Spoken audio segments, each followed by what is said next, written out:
Why can't I? It's not even rated R. He's just being a jerk. I hope I never see any jerks again. He was Kevin McAllister, the kid who took down 2 burglars with paint cans and booby traps. But Macaulay Culkin's real life was way more twisted than any movie script. Behind the fame was an abusive relationship with his own father, a man who treated his son less like a child and more like a paycheck. Then there's his bond with Michael Jackson. It was close, loving, some say too close. They even shared a bed. But what really happened behind closed doors? And years later, Culkin was arrested for drug possession, sparking a media frenzy and raising questions about the price of childhood fame. All of those stories, the pain, the rumors, the truth, they're all in this video. What really happened to the kid from Home Alone? You're about to find out. Part 1. Role in Home Alone and Cultural Impact. Kevin McAllister wasn't just the kid left behind. He was the kid every adult secretly wished they could have been at that age. Clever, fearless, just rebellious enough to booby-trap the house and still be home in time for mac and cheese. When Home Alone hit theaters in 1990, Macaulay Culkin, just 10 years old, delivered a performance that turned a simple holiday film into a phenomenon. He didn't play it cute, he played it smart. And that made all the difference. Culkin's Kevin had a sharp edge. He wasn't just sweet or scared, he was strategic. He stood up to bullies, schemed like a chess player, and fought off grown criminals with paint cans and toy cars. But he also brought heart to the role. The scene where he talks to the lonely old man in church, it reminded viewers that this wasn't just slapstick. It was a story about a kid learning how to be alone and what it meant to be missed. Critics and audiences alike were stunned by Culkin's charisma. He had perfect timing, a disarming deadpan, and eyes that flickered between mischief and melancholy. Home Alone became a holiday classic, but Kevin McAllister became something bigger, a pop culture icon, and Macaulay Culkin became the most famous child actor on earth. But before the box office records and red carpets, Culkin's story began in a cramped New York apartment where talent met pressure and childhood came with strings attached. Part 2.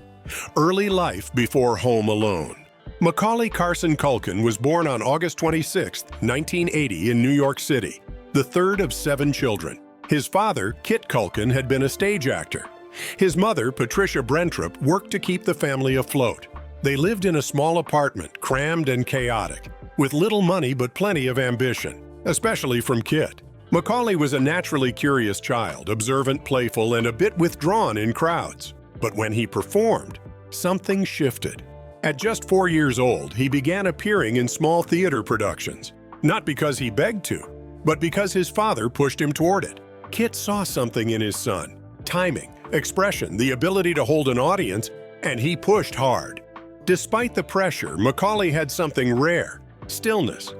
Even as a boy, he understood pauses, eye contact, emotional rhythm. He could read a line like he meant it, not because he was acting, but because he knew how to listen. Directors noticed, commercials led to television, television to film. And by age 9, he landed the role that would define his life. That kind of sudden visibility changes everything. And for Culkin, it meant entering a business that rarely allows its youngest stars to grow up quietly. Part 3. Career before and after Home Alone. Before Home Alone, Culkin had appeared in a few minor TV and film roles, most notably in Uncle Buck, where his comic timing first caught national attention. But Home Alone catapulted him into a new stratosphere. He followed it with a string of lead roles in the early 90s. My Girl, The Good Son, Richie Rich, and Home Alone 2 among them. He wasn't just acting, he was headlining. Studios banked entire films on his name. For a time, he was the face of American childhood, earning millions and being treated like a miniature adult. But by 14, he'd had enough. He walked away from Hollywood, filed for emancipation, and disappeared from the screen. When he returned years later, it wasn't with blockbusters. It was indie films, stage work, and strange creative experiments. He voiced characters in animated series, launched a satirical comedy band called The Pizza Underground, and leaned into projects that spoke to him, not to the market. He didn't chase the fame anymore. He picked his work with care, from small movie roles to guest spots on TV. In 2021, he made headlines again for his role in American Horror Story, a reminder that the talent was still there, just now on his terms.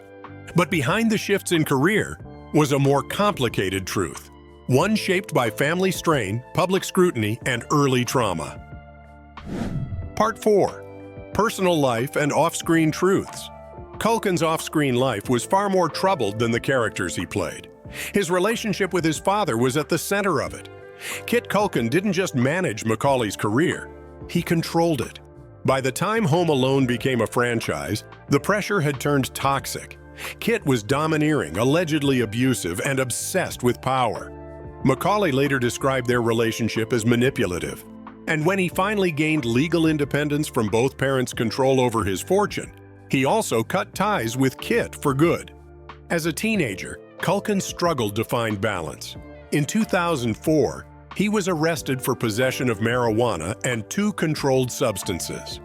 Though he avoided jail time, the arrest became a public spectacle, feeding the narrative of the troubled child star. But behind the headlines was a young man trying to find normalcy in a world that had never allowed it. His relationship with Michael Jackson drew endless scrutiny. Culkin has always defended Jackson, describing him as a friend and protector during a time when he felt constantly exploited. Their bond was strange to outsiders, but to Culkin, it was one of the only friendships that felt free of agenda. He was even the godfather to Jackson's daughter, Paris. He's had relationships, some public, some private. He's opened up about therapy, about rebuilding himself, about the dissonance between who people think he is and who he's become. Through it all, he's maintained a mix of self-awareness and quiet defiance. He once said, "I'm not broken.